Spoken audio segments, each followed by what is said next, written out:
Olá a todos. Hoje eu faço uma reflexão sobre o currículo integrado, assim como ele está sendo aplicado no Instituto Federal do Mato Grosso, principalmente a partir de uma concepção da pedagogia do ser mais, ou seja, que entende que o ser humano veio aprender constantemente, é um ser aberto ao novo e aberto ao aprendizado. Para isso é muito importante entender um pouco da crise que a educação vivencia hoje em dia e, é claro, das possíveis concepções para que a gente supere essa crise. Então, a gente precisa compreender que nós vivemos um contexto de muito desequilíbrio. Essa crise tem várias dimensões, dentro delas uma dimensão social grave, um abismo entre os mais ricos e os mais pobres, uma dimensão ambiental talvez ainda mais grave, com a emergência aí das mudanças climáticas e todos os desequilíbrios que a Terra vivencia hoje em dia, uma crise que também é democrática, pelo enfraquecimento talvez momentâneo por instituições democráticas em diversos lugares do mundo. Acho que essa foto representa bem um pouco desta crise que também é humana, que também é existencial. Vivemos um modelo de sociedade do ter mais e nos engajamos em uma correria maluca pelo trabalho constante e em busca, às vezes, de valores que não nos trazem exatamente paz, a sensação de religação, de felicidade, dentre outras coisas. E a educação também está vivenciando uma crise muito grave. Ela também sofre os efeitos desta grande crise.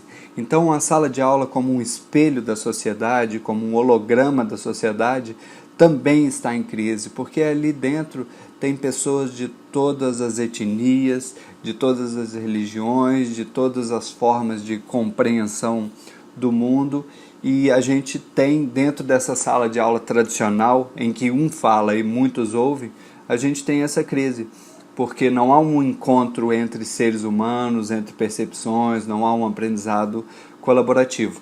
Mas a educação não somente sofre os efeitos da crise, ela também é causa da crise. Porque uma educação para formar seres que reproduzem, que apenas repetem o professor ou o livro, ou depois vão apertar parafusos na indústria, uma educação que forma seres passivos, desmotivados, é uma educação que influencia diretamente na formação da sociedade. Toda forma de educação tem em si uma concepção de ser humano, que ela deseja formar, e claro, um ser humano para uma determinada sociedade. Então, essa concepção de educação existe para formar esse ser humano que aperta parafusos para gerar essa grande sociedade industrial. Existem sim aspectos positivos nessa educação, mas também há aspectos muito, muito negativos. E a gente vivencia essa crise mundial também por causa da educação. Quem faz, dentre outras pessoas, quem faz essa crítica de forma muito profunda é a nossa maior referência, Paulo Freire. Acho que vale muito a pena fazer leituras aprofundadas, porque já há algumas décadas, talvez ele seja o intelectual da educação que fez essas análises com maior profundidade. Então a gente chega aqui a um primeiro grande objetivo dessa chamada educação tradicional, essa que Paulo Freire chama pedagogia bancária, que é formar mão de obra. Esse é um objetivo único dela e, portanto, ela acredita numa educação em massa, que os alunos estão sentados em fileiras, um olhando na nuca do outro, reproduzindo conhecimento. E aqui eu trago tanto a imagem do clipe do Pink Floyd quanto a capa do disco, que também fez essa crítica, muito famosa em seu clipe The Wall, sobre essa escola que pune os criativos, que pune os curiosos, que não dá voz à arte, que não dá voz ao corpo. O corpo fica sentado numa cadeira desconfortável durante anos e anos e pretende formar em massa com conteúdos padronizados. Então eu trago aqui o nosso queridíssimo Rubem Alves, quem eu admiro demais, quem influenciou demais na minha formação. E ele, em vários momentos das suas obras, ele traz essa concepção, nos ajuda a compreender essa concepção dessa grande educação como linha de montagem para formar essa mão de obra que vai passar o resto da vida num eterno apertar de parafusos nessa sociedade industrial. Ela tem características e propósitos que podem trazer benefícios para a sociedade, mas em geral eu acredito, assim como o Rubem Alves, que ela está completamente em crise. Ele mesmo diz em um dos seus livros, ele diz que ele admira muito os educadores, os pensadores, os cientistas da educação que estão trabalhando para melhorar e refinar essa linha de montagem. No entanto, ele diz que ele se coloca entre aqueles que quer implodir essa linha de montagem para criar uma educação mais adequada ao século XXI. E é essa a reflexão que eu vou fazer hoje. Essa educação é também extremamente focada no professor, no conhecimento do professor, no livro, na hierarquia, numa hierarquia muito clara entre um que sabe e fala e muitos que não sabem e ouvem. Carlos Rodrigues Brandão nos mostra isso com bastante profundidade também, com bastante poesia. E eu acho que essa imagem reproduz bem essa educação nossa em que há um monólogo eterno do professor. Nós, professores, preparamos nossos planos de ensino com o maior carinho, com a maior profundidade possível. A gente passa uma boa parte da vida da gente estudando os conteúdos que vamos trabalhar e preparamos as aulas. E aí, ao longo do semestre do ano, a gente dedica 80%, 90% a falar, como se o processo de aprendizado fosse esse. Um falando que sabe muito e muitos que não sabem e que, portanto, vão aprender com aquela fonte de conhecimento. É um processo de transmissão de conhecimento, como se isso fosse eficiente. Na prática, os alunos lembram muito pouco do que a gente somente fala. O aprendizado vem de diversas formas. A gente aprende ouvindo, a gente aprende falando, a gente aprende muito dando aula, a gente aprende compartilhando histórias, fazendo projetos. A gente aprende de diversas formas. No entanto, essa educação tradicional privilegia esse monólogo eterno do professor. E é uma educação do conteudismo, ou seja, ela acredita profundamente que a educação deve seguir esse enciclopedismo. E aí a gente chama aqui de enciclopedismo raso. Por quê? Cada uma das disciplinas, a geografia, a química, a administração, entre muitas outras, todas elas acham que elas têm que apresentar todo o universo daquela área para o aluno dentro desses anos escolares. E é claro, e ela está sempre atrasada, o professor está sempre atrás com a agenda, e os alunos têm uma quantidade de conteúdos enormes a decorar para depois colocar na prova, acreditando que o ser nasce vazio e quanto mais conteúdo, melhor, na maior velocidade possível, porque aí ele estará mais bem formado. Mas na verdade é esse enciclopedismo raso, porque, veja bem, se os professores fizerem a prova do Enem, os professores do ensino médio, ninguém ou quase ninguém passa. Porque o professor de matemática, se chegar na semana de prova final e ele for fazer a prova que o professor de português preparou para os seus alunos, ele não vai passar. O de química talvez não passe na de história, o de história na de geografia e assim por diante. Então o professor, ele abre aquele universo que é muito bonito, o seu universo de estudo para os alunos, e, no entanto, ele não se dedica aos outros universos, e como nós temos uma educação, digamos assim, desintegrada, ou melhor, uma educação cartesiana, cada um no seu quadradinho, cada um na sua sala de aula isoladamente, a gente quer que os alunos façam esse milagre de costurar, de conectar todos esses conhecimentos que estão ilhados para se tornarem cidadãos ou algum tipo de profissional. Então eu trago aqui nossa queridíssima Mafalda, que está aí nessa tirinha se perguntando se vai caber tudo na cabecinha dela que a escola quer ensinar. Ao invés de se preocupar com aprendizados que dão grandes saltos na vida da pessoa. Por exemplo, uma disciplina de antropologia, se ela fazer os alunos durante um ano compreender mesmo, de verdade, compreender por dentro, com experiências, o relativismo cultural e o etnocentrismo, tanto possíveis aspectos positivos quanto principalmente os negativos do etnocentrismo, ela já terá sido de grande valia. Então é uma educação que acredita no excesso de conteúdo e coloca os estudantes numa correria infinita em busca de conhecimento e não de aprendizado. O foco é na informação e não exatamente no aprendizado. E é uma educação também que privilegia a competição em detrimento da colaboração. Eu gosto de contar uma historinha que aconteceu na minha vida escolar aos 9 anos, que ela exemplifica bem esse valor central da educação tradicional, que é a competição. A professora passava ditado de português de redação toda sexta-feira.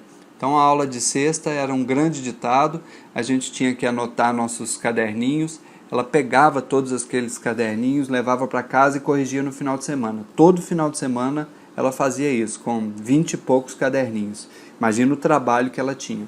Agora, na segunda-feira, ela chegava com os cadernos na ordem, do melhor para o pior. E cada colega tem uma capinha diferente, então cada um sabe onde está o seu caderno. Então ela colocava uma mesa na frente de todo mundo, os cadernos na ordem do melhor para o pior e ia chamando. Fulana, parabéns de novo, apenas um errinho. Ciclana, maravilhoso, muito bem, parabéns, continue assim. E aquele martírio, aquela humilhação coletiva seguia principalmente para os últimos. E normalmente, eu estava lá para trás. E era um sofrimento incrível toda segunda-feira. No fundo, ela faz por essa concepção de uma educação que acredita na competição, eu entendo que ela erra por amor. Porque ela imagina, o mundo é competitivo, o mercado de trabalho, é preciso se esforçar muito, é muito difícil conseguir um espaço no mundo e, portanto, a educação ela tem que ensinar a competição e dessa forma, chamando atenção, vou fazer com que os alunos piores entendam que eles precisam se esforçar mais e conseguir aprender, portanto. Então, eu entendo que é um erro por amor. Agora, a gente precisa compreender também uma dimensão ideológica dessa coisa do competir, que é a ideologia do colonialismo mesmo, que é você estimula a competição para dividir aquelas pessoas, a dividir aquela comunidade, dividir aquela cultura, porque aí é muito mais fácil a dominação. Porque uma comunidade forte, orgulhosa de si, com uma cultura pulsante, é uma comunidade muito mais difícil de dominar.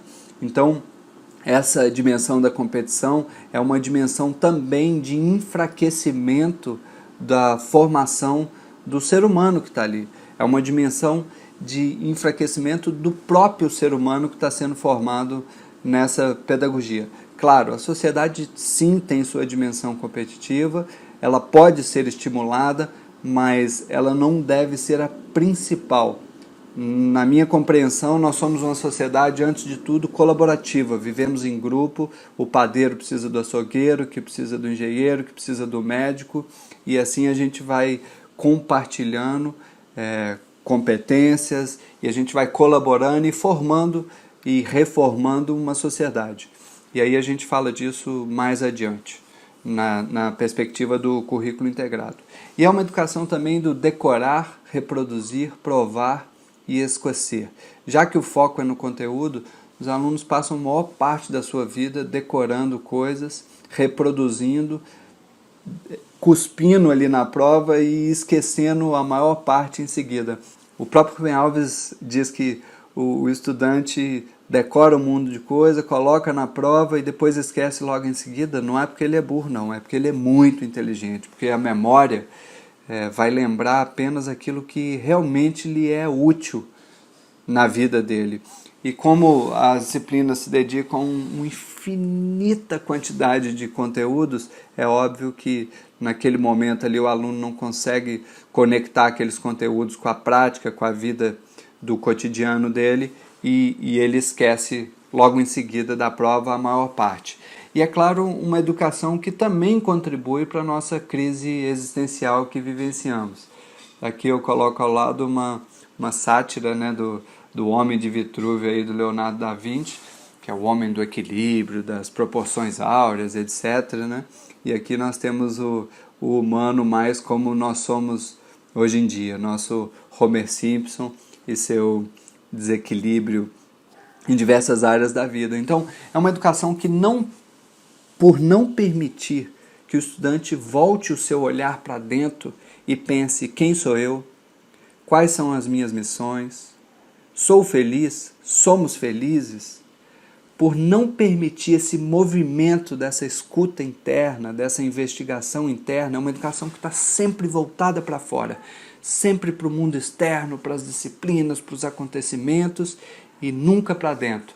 E aí o que acontece? A gente acaba crescendo com um autoconhecimento muito pequeno e, portanto, a gente não sabe como se inserir no mundo. Se eu me conheço muito pouco, me conheço pouco em termos das minhas sombras, inclusive, das minhas dificuldades e, claro, dos meus talentos, das minhas múltiplas inteligências, eu tenho muita dificuldade de me inserir no mundo, de fazer florescer o meu melhor potencial e me inserir no mundo. Bom, e aí nós temos essa chamada educação tradicional, que o Paulo Freire prefere chamar de educação bancária, ou seja, é uma certa filosofia do ser vazio. O ser que nasce vazio e que, portanto, precisa ser preenchido de conteúdos na maior quantidade, na maior velocidade possível, como se fossem depósitos. E é claro que ele traz essa palavra bancária também para ter essa dimensão de uma educação que está majoritariamente voltada para formar mão de obra para a indústria. Então, nessa figurinha aqui, a gente vê que tem alguns que são mais concentrados, que sentam na frente, que até tem uma capacidade ali de existir nessa educação do monólogo interno. Mas veja que o último aqui é como uma bombinha prestes a explodir. Porque, claro, dentro de uma sala de aula existem múltiplas inteligências. Existem artistas, existem potenciais filósofos, políticos, gestores, e com inteligências ligadas às pessoas, às relações interpessoais e muitas outras ligadas ao corpo, possíveis atletas. E é claro que essa educação do monólogo não contempla essas pessoas. Então tem essa propaganda aqui do governo do Rio que eu acho que ela, no mínimo, é muito sincera, né? Compreendendo, trazendo a compreensão aqui de uma qualidade na educação ligada a essa linha de montagem, a essa formação massificada. Então aqui nós temos essas palavras que podem ser palavras-chave dessa educação, que é uniformizar, calar, transmitir, competir, reproduzir e, portanto, adoecer. Agora a gente pode estimular outros olhares pedagógicos. O ser humano é infinitamente diverso, com uma cultura infinita, linda e colorida e multifacetada. O ser humano tem infinitos olhares sobre a vida e, portanto, é muito saudável que haja diversas pedagogias diferentes para formar concepções de humanos diferentes, para formar diferentes concepções de sociedade. Então, acho que é importante a gente se inspirar em diversas pedagogias para que a gente consiga superar essas crises. Então, eu começo aqui falando, por exemplo, da questão da autonomia. E antes de falar, eu preciso dizer que na nossa pedagogia tradicional, o ser humano, o educando, tem muito pouca autonomia. Quando a gente é criança, até os 6 anos, a gente explora o mundo, a gente come a comida com a mão, sobe na árvore, come goiaba e vai lá e mexe na água da privada e testa o mundo, ouve, bate nas coisas, vê a textura da grama e etc. Agora, quando a gente chega na escola aos 6 anos, ela nos coloca sentado numa cadeira desconfortável que vai entortando o nosso corpo e diz: a partir de agora o tio ou a tia lá na frente vai te dizer o que você aprende, como você aprende, com quem você aprende, que horas você aprende, e a partir de agora você não mais escolhe como vai aprender. E aos poucos ela vai matando essa vontade que vem de dentro de ser mais, essa vocação do ser humano de abertura ao novo. E aí tem uma imagem minha aí na Escola da Ponte, em Portugal, que eu entendo que é uma grande referência nessa área de autonomia na educação, porque lá eles acabaram com aulas. Não tem professor dando aula. Eles funcionam da seguinte forma: os estudantes de várias idades, 6 anos, 9 anos, 13 anos, formam grupos específicos para trabalhar 15 dias. Eles constroem um plano de trabalho. Claro, eles vão no Currículo Nacional Português, como se fosse um cardápio de conhecimentos a serem conquistados, e aí eles escolhem o que eles vão estudar nesses 15 dias. Então eles podem dizer: eu vou estudar as montanhas, as nuvens, e o clima e os rios.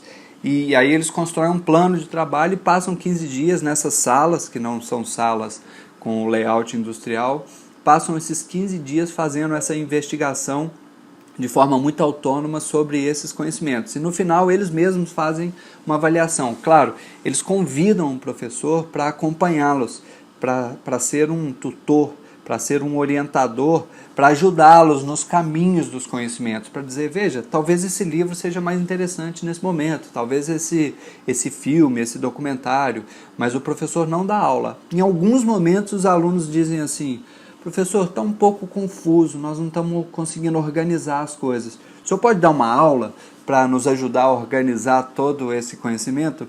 Veja como a relação é muito diferente, né? O aluno vai percorrendo os caminhos do aprendizado de forma autônoma e, de repente, ele entende que o professor pode ser aquele que o ajuda nesse mundo de muitos conhecimentos diversos e o ajuda a sistematizar, a sintetizar todo aquele aprendizado. E aí o Rubem Alves tem entrevista dele no YouTube falando disso, naquele programa Provocações, é bem interessante, vale a pena ver. E ele escreveu esse livro quando ele visitou a Escola da Ponte, idealizada por vários professores portugueses, inclusive o José Pacheco, que tem trabalhos interessantes no Brasil também. E ele escreveu esse livro que chama A Escola com que Sempre Sonhei, sem imaginar que pudesse existir. Quando a gente faz a visita lá, quem guia a visita é uma estudante, pode ser de 11 anos, de 12 anos, e aí eu fiz uma pergunta assim: qual que é a maior dificuldade dessa escola?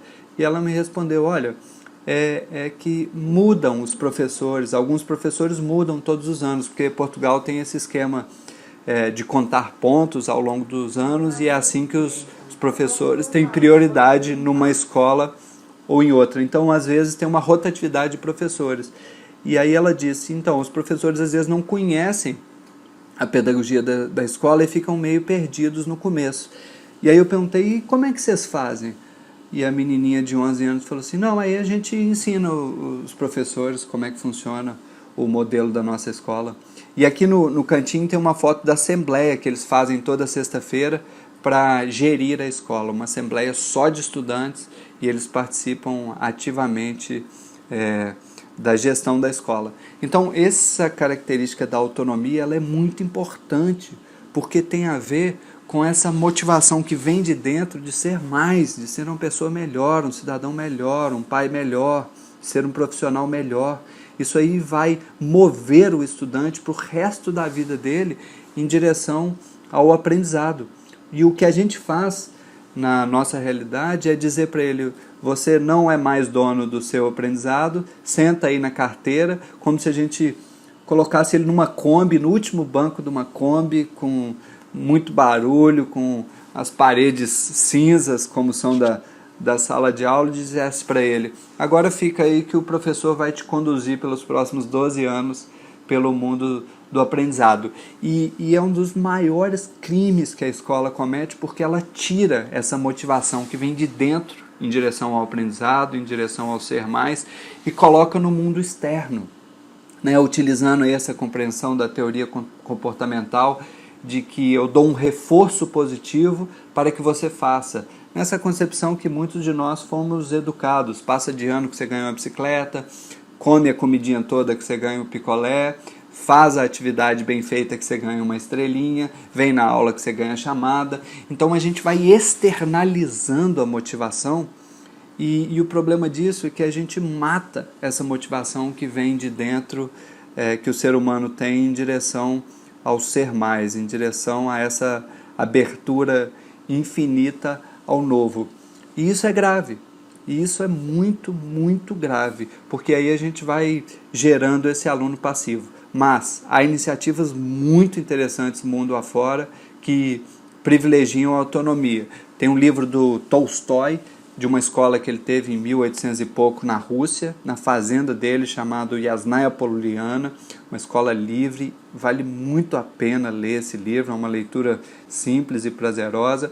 Tem a incrível Summerhill, que também é uma escola livre, e tem o livro Liberdade Sem Medo, que é um dos livros mais provocantes que eu já li em educação.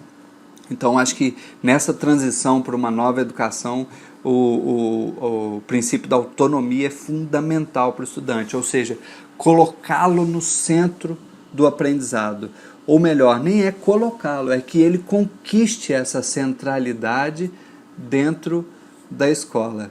Isso é realmente fundamental para essa nossa transição. Então, tem uma palavrinha que está na moda, que é as metodologias ativas. Beleza, são ótimas, né? São didáticas e metodologias que fazem com que o aluno se coloque no centro do aprendizado. Mas se a gente não tem uma compreensão mais profunda, pode ser só mais uma aula com uma dinâmica. E aí a educação continua nessa compreensão maior, centrada no professor, na autoridade, na reprodução de conhecimentos. Aqui nós temos um outro princípio que eu acho que faz muito sentido na sociedade atual, que é a colaboração. Essa compreensão de que 2 mais 2 é 5, né? 2 mais 2 é 7, essa compreensão da sinergia. Aqui tem a minha fotinha, e eu estudei numa escola, mais ou menos até os 8 anos, que eu fui completamente apaixonado com uma pedagogia socio-interacionista, uma escola referência, e a gente era muito apaixonado pelos professores, pela escola, pela dinâmica, era tudo em roda, a gente fazia música e cozinhava e cuidava da praça do bairro, e a gente amava as relações ali dentro. Havia uma certa problematização sobre a realidade, por que o bairro ao lado é mais pobre, por que o outro é mais rico, isso ainda bem novo, né? E é uma escola que marcou profundamente todo mundo que passou ali. Se a gente pensar hoje, a grande dificuldade das organizações, sejam do governo, da iniciativa privada, é a dificuldade de colaborar que as pessoas têm, de fazerem projetos coletivos, a mediação de conflitos. É claro, quando você abre uma roda numa sala de aula com estudantes que passaram 11 anos sentados num layout de indústria, é óbvio que eles não sabem colaborar e fazer projetos. Normalmente geram muitos conflitos, mas se você tem uma educação voltada essencialmente para a colaboração, ou seja, para que um ajude o outro a crescer constantemente, para que o grupo seja mais forte que os indivíduos, ali na frente você consegue formar um cidadão muito mais colaborativo e muito mais capaz de contribuir com a própria sociedade, através do seu trabalho, através da sua cidadania. Então, é possível construir uma educação que o foco seja mais nas relações. E aí a gente chega nesse outro tema, que é a cidadania, que é também fundamental para a formação de qualquer ser humano. E eu trago aqui primeiro uma grande reflexão que o Paulo Freire faz em Pedagogia da Autonomia, que a autonomia ela existe a partir de um equilíbrio entre a liberdade e a autoridade. Ou seja, a liberdade do indivíduo, mas que essa liberdade tem limites, não pode invadir o espaço do outro. E, portanto, essa liberdade ela precisa ter um equilíbrio com a autoridade, que é esse conjunto de regras do coletivo, que fazem o coletivo funcionar, exatamente para que uma liberdade não agrida a liberdade do outro. E é claro, não tem fórmula para isso, é super delicado. E na nossa realidade, tanto na educação quanto no Brasil, a gente recai muito sobre os extremos. Então a gente vai muito para a licenciosidade, que é a ausência de regras, faz o que quiser, e, por exemplo, a nossa cidade vira essa bagunça, né? De pessoas que não respeitam o sinal de trânsito e motoqueiro que anda na calçada, e carro que passa em cima do meio-fio, e pessoas que atravessam fora da faixa. Se a gente compreende que se as regras existem para fazer o coletivo funcionar melhor, a gente vai passar a respeitar as regras e a cidade vai ser muito melhor, muito mais pacífica, muito mais agradável. E numa sala de aula a mesma coisa, quando a gente recai no excesso de liberdade, a gente vai para a licenciosidade, que faz o que quer e fica, às vezes, um oba-oba. E por outro lado, a gente recai também no autoritarismo, de um dizendo o que os outros vão fazer. A nossa educação, ela vai muito nesse extremo. Eu penso na imagem de um povo, né? Imagina as patas do povo se fossem os estudantes, né? Então a licenciosidade seria uma pata indo numa direção diferente da outra, ou seja, o povo não consegue sair do lugar, né? Aquele grupo ali não consegue ir num norte comum, porque cada um está indo para uma direção, como se fosse um cabo de força eterno entre um coletivo. E ao mesmo tempo, o autoritarismo é essa cabeça aqui do povo que está querendo arrastar as patas, porque ele diz o que aprende, quando aprende, como aprende. Então, dificilmente nós temos este equilíbrio, conquistamos esse equilíbrio entre liberdade e autoridade. E por que eu estou trazendo esse tema aqui dentro de cidadania? Porque na verdade, ele é fundamental, né, para a nossa inserção num coletivo, seja ele um coletivo de aprendizado, como é a escola, seja ele na sociedade. E aqui eu trago o exemplo da escola Summerhill, e trago a fotinha desse livro aqui, que é um dos livros mais provocativos que um educador pode ler.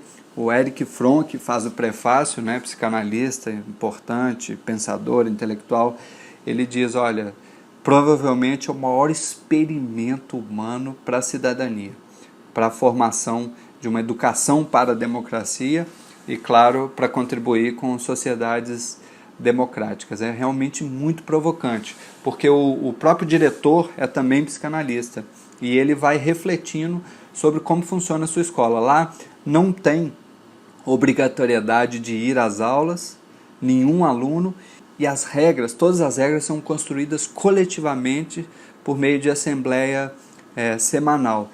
E o que é incrível é que tanto o diretor, quanto os professores, quanto o estudante de 17 anos e o estudante de 6 anos têm o mesmo peso no voto. Então, eles têm assim constantemente uma construção e reconstrução de regras. Eles têm mais de 200 regras escritas, como se fosse uma constituição da convivência deles, daquela pequena sociedade, daquela comunidade aprendente, né? E aí eles têm regras do tipo assim, olha, se alguém pegar a bicicleta do coleguinha sem avisar e for lá na cidade, ele vai ser punido. Eles mesmos construíram essa regra, vai ter que limpar o segundo andar lá da casa com determinadas salas. E o que é incrível nessa escola, que quando uma pessoa é punida, um estudante é punido, ele cumpre. Ele não reluta, ele não reclama, porque ele fez parte da construção daquela regra. Ele sente que aquele coletivo é construído também por ele.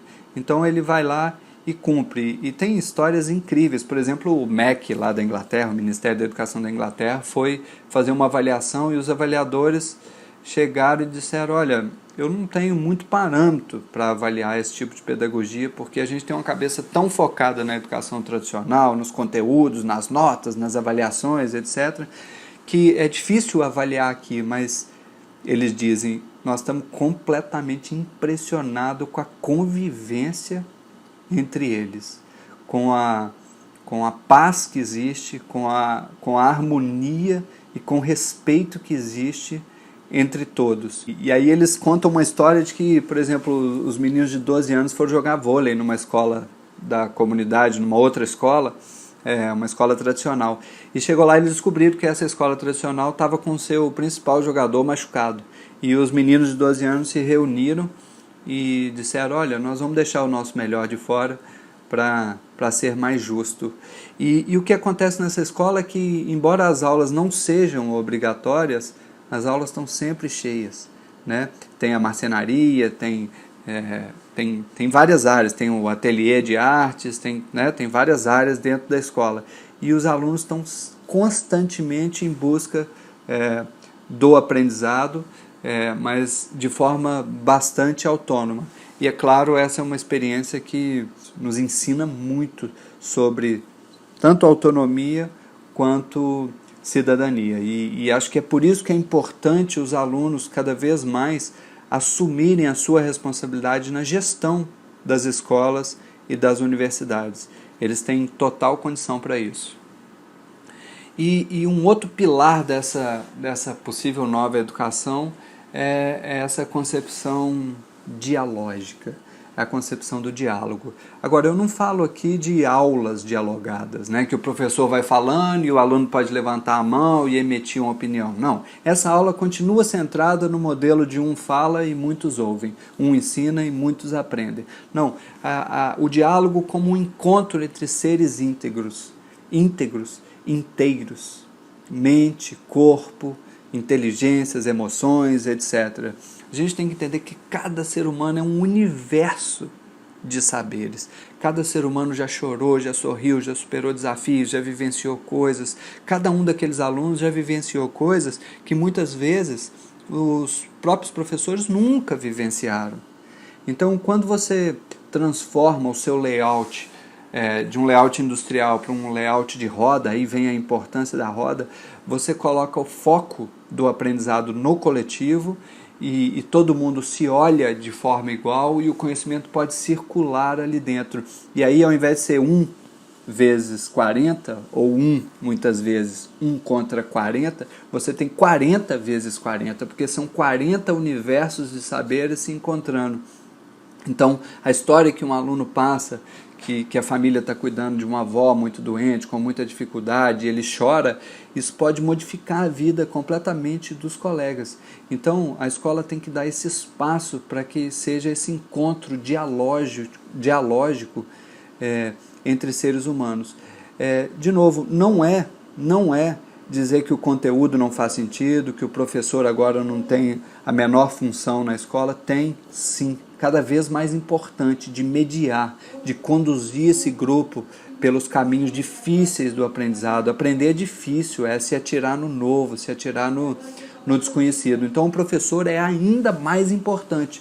Ele só perde essa função de ser um palestrante infinito, de ser um palestrante eterno, mas aí ele passa a mediar os conhecimentos e mediar esse encontro entre seres humanos. Então eu trabalho em roda há muitos anos, há mais de 10 anos, todas as aulas, mesmo aquelas aulas que eu vou falar um pouco mais, mas eu trabalho em roda e eu vejo que eles não estão acostumados, não é? Essa bagunça que a gente vê em redes sociais, das pessoas xingando as pessoas, na verdade o que a gente vê não é assim, uma relação muito dialógica, é mais um monte de monólogo cruzado, como se fosse um monte de pincher e chihuahua latindo um com os outros, porque numa educação dialógica a gente precisa aprender a ouvir o outro, a ouvir o argumento do outro, não é? Aqui você tem, por exemplo, para falar um pouco sobre essas perspectivas sobre o mundo, você tem aqui o super-homem no filme que luta contra 3 russos, não é? E normalmente aqui na nossa sociedade a gente torce para o super-homem, mas provavelmente se você for ver esse filme na Rússia, eles vão torcer para os 3 russos, né? Eu tive essa experiência quando eu fiz um intercâmbio numa família em Havana, e aí óbvio que eles tinham uma compreensão muito diferente sobre o mundo, e eu era ainda um jovem em formação, e para mim fazer essa troca, essa inversão de percepção sobre o mundo foi muito impactante. E é isso que acontece numa roda, porque um aluno pode dizer, no meu bairro a polícia é maravilhosa, educada, sorridente, e um outro aluno pode dizer, veja bem, eu entendo a sua realidade, eu conheço o seu bairro, mas eu discordo gentilmente de você, porque no meu bairro a polícia é muito agressiva. Eu já vi ela abordando pessoas violentamente, até chegando a bater, invadindo as casas. Então os alunos têm muita dificuldade porque a educação nunca ensinou. Então essa bagunça toda na nossa sociedade, essa incapacidade de diálogo, tem uma relação direta dessa nossa educação tradicional. Então eu preciso ir ao longo dos meses, dos anos, ensinando. Veja bem, primeiro ouça, porque o outro tem uma percepção sobre o mundo e ele é capaz de te ensinar. Então é a capacidade de ouvir. Mas ao mesmo tempo, você precisa ter a capacidade, se for o caso, de discordar gentilmente.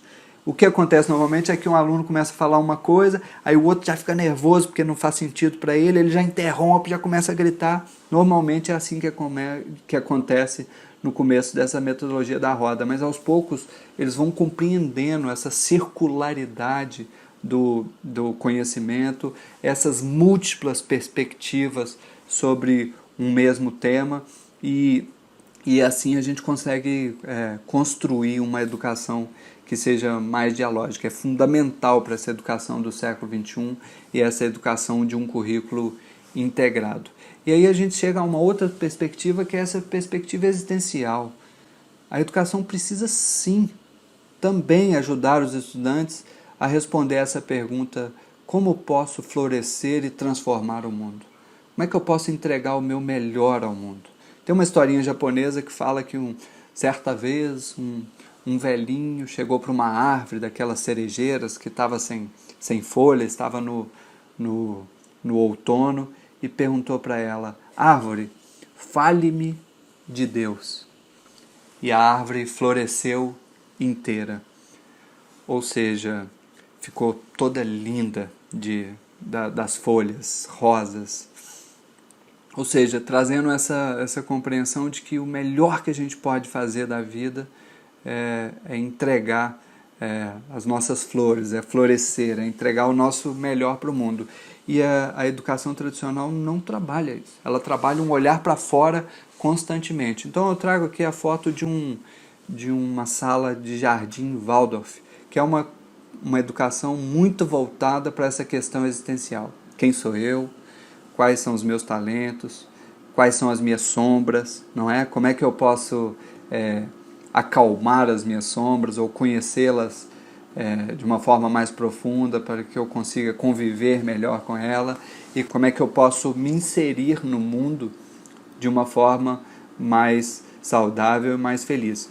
Existem muitos caminhos para uma educação existencial, mas eu diria que é central a gente desacelerar a nossa educação e voltar o olhar do estudante para dentro. Existem muitas formas de fazer isso. Eu, pessoalmente, a partir da minha vivência e da minha prática, eu trabalho meditação há muitos anos, mas essencialmente ensino a respirar e perceber o nosso mundo interno. Tem alguns vídeos sobre isso e os alunos respondem muito positivamente, fazendo ali 5 minutos, 10, 15 minutos toda a aula dessas respirações. E na medida que a gente vai ficando com a gente mesmo, que a gente vai acalmando o nosso diálogo interno, que a gente vai trazendo a mente para junto do nosso corpo, brota daí intuições, criatividades, vontades, sonhos, a gente vai aproximando de nós mesmos. E por isso eu chamo o Projeto Silêncio de meditação para o ser mais, porque a gente encontra com o nosso mundo interior e a gente tem condição de entregar assim o nosso melhor para o mundo. Porque na nossa sociedade 100 por hora, da correria, das metas, da agenda que está sempre nos engolindo, os estudantes não têm condição de fazer isso e isso é uma causa importante para essa crise existencial que as pessoas vivenciam hoje em dia. A educação não contribuiu muito nesse sentido. Então aqui eu faço essa reflexão sobre esses outros olhares pedagógicos e trago essas palavrinhas-chave aqui que devem ser centrais numa outra possível pedagogia, que é a autonomia, a colaboração, a cidadania, o diálogo e essa dedicação às questões existenciais. Então, enfim, a gente chega aqui então no currículo integrado, assim como a gente está aplicando ele no Instituto Federal do Mato Grosso, no campus Cuiabá, começando pelo curso de eventos. Eu poderia começar essa reflexão que eu estou fazendo hoje por aqui, né?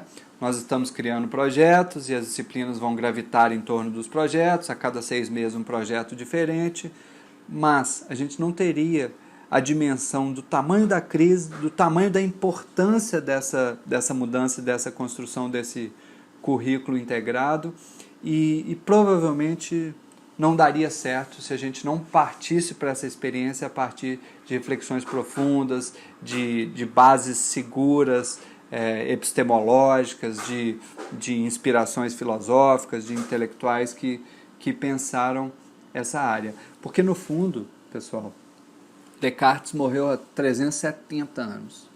Foi um grande filósofo e nos influencia até hoje. E essa educação tradicional, ela é muito cartesiana, porque é um ser com pensamentos aprisionado dentro de um corpo, pensando sobre o mundo, mas isolado do mundo, em 4 paredes.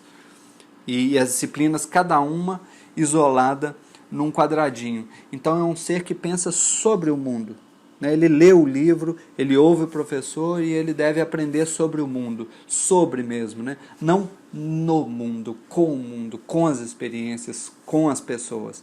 Então nós estamos construindo esse currículo integrado no curso de eventos aqui no IFMT, que tem esse desenho, que tem esse layout aqui, que é essa concepção de que você tem um grande evento integrador a cada 6 meses. Esse evento deve ser definido coletivamente por estudantes e professores, e as disciplinas, ou melhor, os componentes curriculares, gravitam em torno deste evento. Então a gente tem as disciplinas mais técnicas, mais ligadas à realidade dos eventos, como gestão de eventos, relações interpessoais, administração, hospitalidade, alimentos e bebidas, que estão mais diretamente ligadas à área e, portanto, podem contribuir bastante, Mas, no entanto, todas as outras disciplinas, na nossa realidade, devem entregar no mínimo 20% a esses grandes eventos.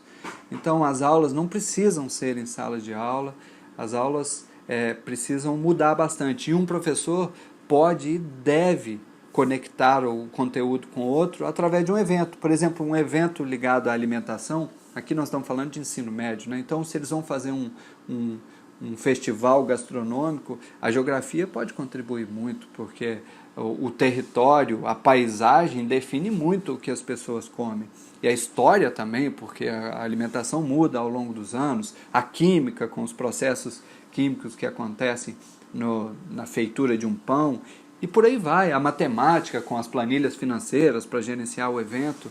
Então, a partir dessa concepção de um evento, de um projeto que integra as disciplinas, a gente consegue dar um grande salto na educação, mas precisa ter essa quebra. Não é vamos continuar cada um no nosso quadradozinho e de repente vamos fazer um evento que vai conectar as disciplinas. Não.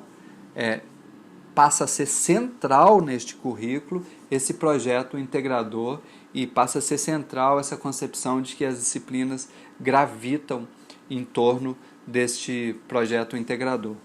E na nossa realidade, falando já especificamente do nosso currículo, deste curso de eventos, nós temos um foco muito no desenvolvimento de competências em gestão. Se a gente tirar a roupa do curso de eventos, ele é um curso de administração, ou seja, você aprende a gerir equipes, gerir recursos, a escrever projetos, a atingir objetivos, a executar ideias. Principalmente, acho que a gestão diz respeito a isso, a capacidade de planejar e executar ideias no mundo, não é? Vejam que o nosso aluno na pedagogia tradicional, ele basicamente quase nunca vai para a prática. Quase nunca vai para a prática. E na medida que você conecta teoria e prática, e você os coloca para gerenciar esses eventos, eles têm essa educação para o mundo do trabalho de forma muito intensa e vão utilizar essas competências nas mais variadas carreiras. Pode até ser que quando ele formar ele não vai trabalhar em eventos, mas ele vai utilizar essas competências nas mais variadas carreiras. E prosseguindo aqui, trazendo essa concepção de que a gente precisa educar pela cidadania. E não somente fazer uma educação sobre a cidadania, ou seja, um professor falando sobre a importância da cidadania e como era na Grécia e como pode ser e dar exemplos. Não somente sobre a cidadania, mas pela cidadania. Por isso que nós estamos criando uma assembleia aos moldes da Escola da Ponte, que educadores, ou seja, professores, servidores e os estudantes vão criar as regras coletivas do curso e vão gerir o curso. E essas regras já estão sendo criadas, nós estamos no começo desse processo, mas a gente vê o brilho nos olhos dos estudantes e a gente vê a capacidade deles de criar essa nova educação. Aliás, eu acho que em muitos casos os estudantes estão mais prontos que nós para criar essa nova educação. Para o professor é muito difícil, porque nós crescemos, nós nascemos e crescemos no século passado e às vezes a gente não tinha nem televisão em casa, ou a televisão tinha 2 ou 3 canais. E a gente tem uma concepção ainda muito voltada para essa coisa da escola ser o único local de conhecimento, o professor ser aquele único local que eu vou buscar informações atualizadas e eu vou aprender. E hoje o que a gente sabe é que a informação está em todas as partes. E eu sinto que os estudantes estão muito prontos para essa nova realidade, para construir essa nova educação. Eles são de uma era muito diferente, em que a informação está amplamente disseminada e nós temos aí o YouTube, que tem mais aulas que a USP, Sorbonne, Harvard, o FMG, todas elas juntas, porque é uma roda de 1,5 bilhão de pessoas ensinando uns aos outros. Obviamente que tem seus problemas, suas disfunções, mas essencialmente é uma roda de pessoas compartilhando conhecimentos e visões. Então os estudantes estão mais prontos do que nós para essa nova realidade, mas também eles não têm o caminho definido, eles não têm a fórmula dessa nova educação, né? Agora, quando eles ocuparam as escolas, é incrível, as escolas estavam limpinhas, as escolas tinham roda de sarau e roda de música, debates filosóficos, debates políticos e convidados. Eles deram um show quando eles ocuparam as escolas. Então eles estão mais prontos do que nós, em muitos casos, para construir essa nova educação e, portanto, é muito importante que eles sejam parte efetiva da gestão.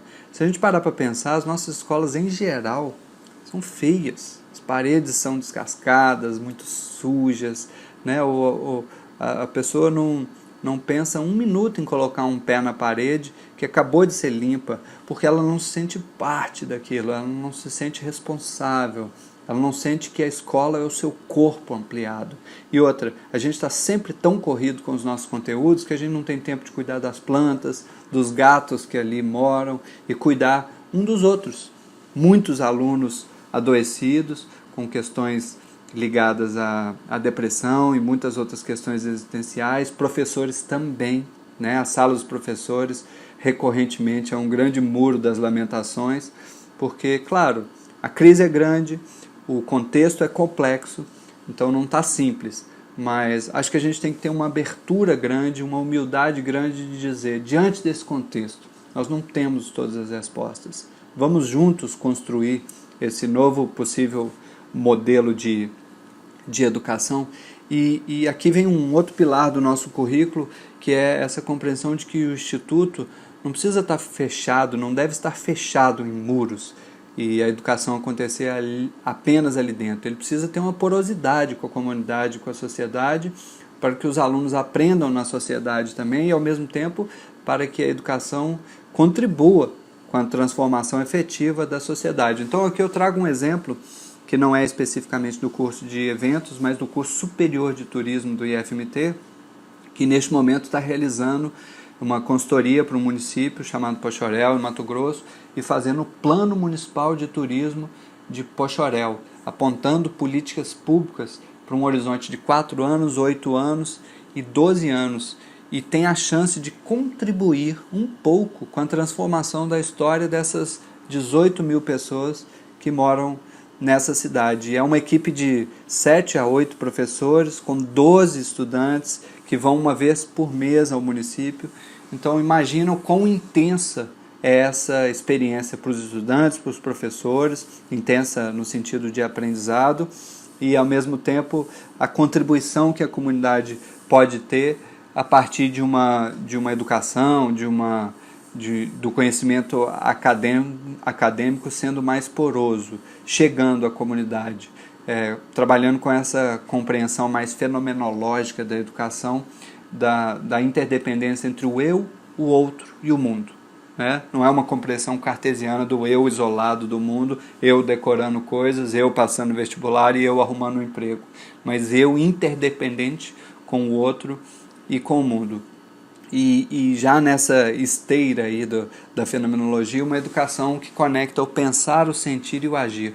São todos muito importantes na formação de um ser humano. O pensar, fundamental, e a nossa educação tradicional se dedica muito a isso. Agora, o sentir, as emoções, as artes, a gente se dedica muito pouco. Às vezes, o aluno tem lá 1 horinha por semana dedicada à arte ou ao corpo. Não é como se a gente dedicasse a maior parte da nossa semana à mente, ao cérebro, à musculação do cérebro, e a gente não se dedicasse à musculação dos sentimentos, do coração, e muito menos do corpo, que tem 1 horinha lá super apertada para a educação física, e a gente não conecta muito bem esse pensar, sentir e agir. Então é preciso romper com essa sala de aula cartesiana, com essa educação que nos separa do mundo. Essa é a foto de um projeto realizado pelo pessoal da educação física, junto com o curso de secretariado e agora com o curso de eventos, que faz com que os alunos construam um projeto de ir fazer raft em Jaciara, uma das regiões mais bonitas do Mato Grosso, e que eles conquistem o dinheiro, eles gerenciam o projeto e eles vão lá fazer essa aula, que muda muito a relação entre os alunos. Essas experiências em campo mudam muito a relação entre os alunos. Tive uma turma que a gente fez isso ao final do curso dela, e ela falou: professor, sou obrigado com essa pessoa ali desde o primeiro semestre, quando eu converso com ela. Agora, na última semana do nosso curso, eu sou o melhor amigo dela porque simplesmente eu não a conhecia direito. Veja bem, a pessoa passa anos numa sala de aula, e a sala de aula fica em grandes panelas, porque ela não é dialógica, né? E diálogo significa isso, conhecer a outra pessoa como um todo, ou seja, os talentos, as dificuldades, a aceitação da dificuldade. Então, essas viagens, elas modificam muito as relações entre os alunos e entre os alunos e professores. O próprio Tolstói, no seu livro do Yasnaya Poliana, sua escola lá, ele fala muito sobre essas incursões na natureza que ele faz junto com os alunos para aprender geografia, para aprender política e outros contextos. Ele fala nessa transformação das relações também, né, que é muito importante.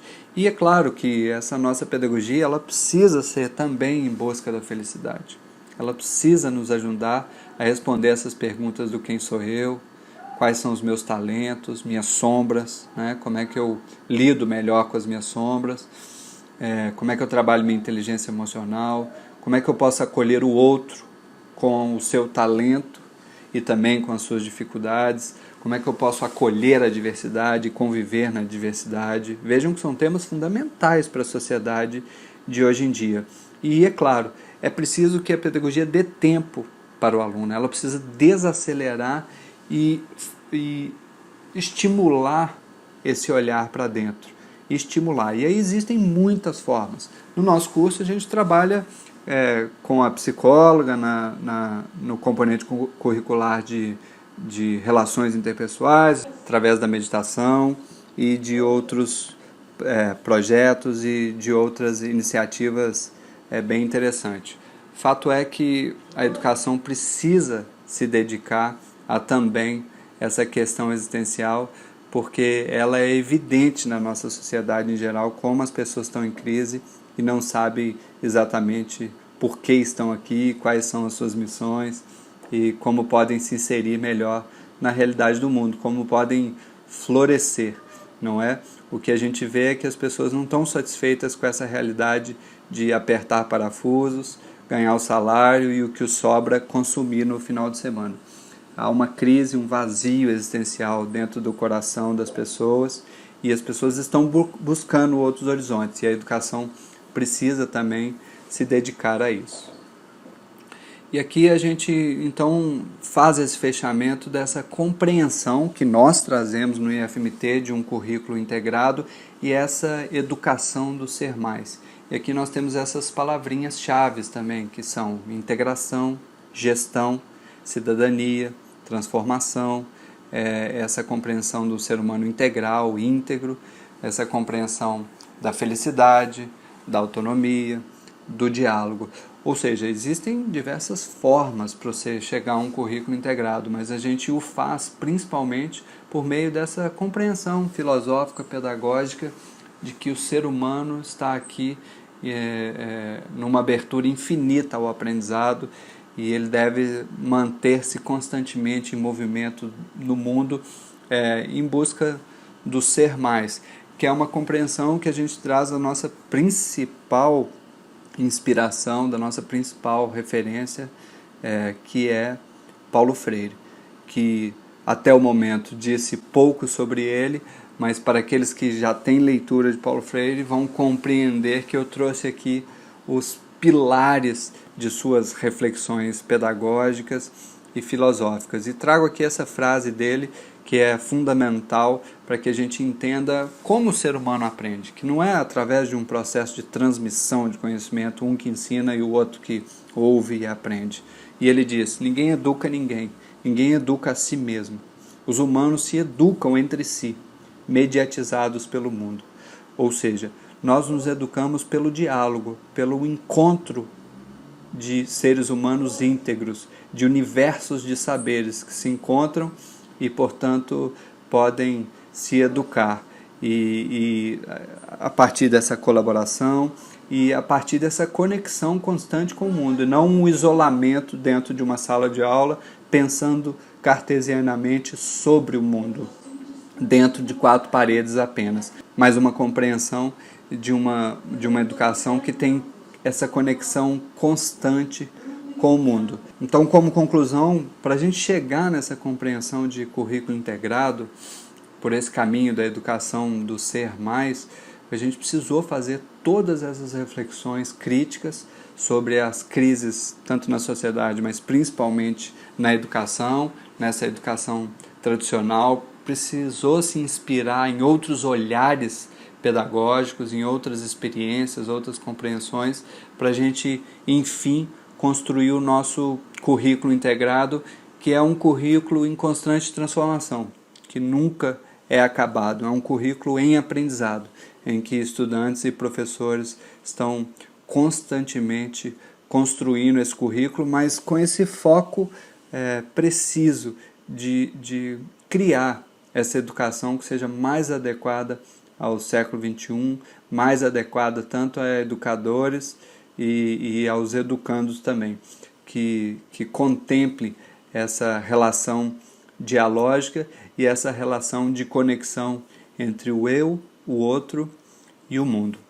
Então, a partir de agora, a gente se abre aos diálogos para que a gente continue construindo esse currículo integrado a partir dessa concepção de uma pedagogia do ser mais e em prol dessa nova educação, que nós não sabemos exatamente como será, não há fórmulas, mas podemos construí-la de forma colaborativa e dialógica. Obrigado, um abraço. Espera aí, só um minutinho, ainda não desliga esse vídeo não. Dá um joinha aqui embaixo, compartilha para que esses conhecimentos possam chegar a mais pessoas